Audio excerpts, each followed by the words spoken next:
Imagine being forced to walk through the streets of your city with a strange object strapped to your face, while everyone around you mocks, laughs, and points at you. Your friends, neighbors, and even strangers join in this spectacle of humiliation. Sounds like a nightmare, doesn't it? But in the Middle Ages, this was a real punishment. The shame mask was one of the cruelest public humiliation practices ever invented. It didn't cause immediate physical pain, but it left a deep emotional scar on anyone who wore it. Want to know how this object terrorized men and women across medieval Europe? Stay until the end, because this story will surprise you and make you think about the power of public humiliation. The shame mask was a punishment tool used mainly in Europe during the Middle Ages and the Renaissance.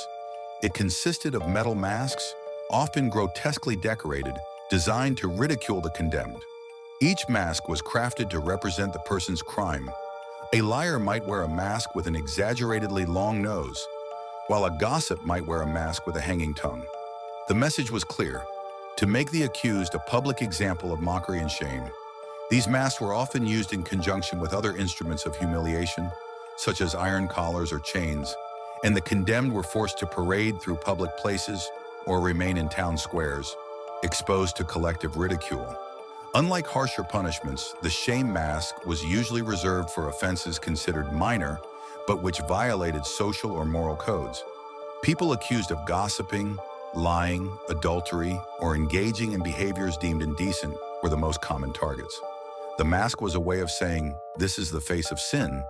Interestingly, women were the primary victims of this punishment, as crimes related to speech, such as gossip and insults, were seen as threats to domestic and social order. This reflects the gender inequality of the time, where women were constantly monitored and punished more harshly than men for similar behaviors. Although it did not inflict direct physical pain, the psychological impact of the shame mask was devastating. Being publicly ridiculed created an emotional wound that often stayed with the condemned for life. The shame wasn't just momentary, it affected the person's reputation and social relationships long after the punishment ended.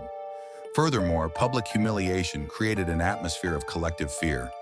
Seeing someone forced to wear the shame mask was a warning to the entire community. Follow the rules or you might be next. This practice helped maintain social order through fear and submission. There are many historical records of the use of these masks. In some regions of Germany, they were called Schandmaske and were used to punish crimes like slander or public drunkenness. Some masks had particularly cruel features, such as bells that rang with every movement, drawing even more attention to the condemned. In other cases, the masks were made to be extremely uncomfortable, with sharp edges or heavy structures that made breathing and movement difficult. Additionally, some included devices that prevented the wearer from speaking, symbolizing the silencing of offensive behavior. With the advent of the modern age and the rise of new ideas about justice and human rights, practices like the shame mask began to be questioned and eventually abandoned. However, its legacy lives on, especially when we think about the forms of public humiliation that still exist today, such as exposure on social media. The shame mask reminds us that humiliation is a powerful and dangerous weapon. It can be used to enforce order, but also to perpetuate injustices and create emotional wounds that are difficult to heal. The story of the shame mask leads us to a deep reflection on the power of public humiliation, both in the past and the present. Have we truly overcome these practices, or have we simply adapted them to modern times? Share your thoughts in the comments and share this video with those who enjoy exploring the darker and more surprising aspects of history.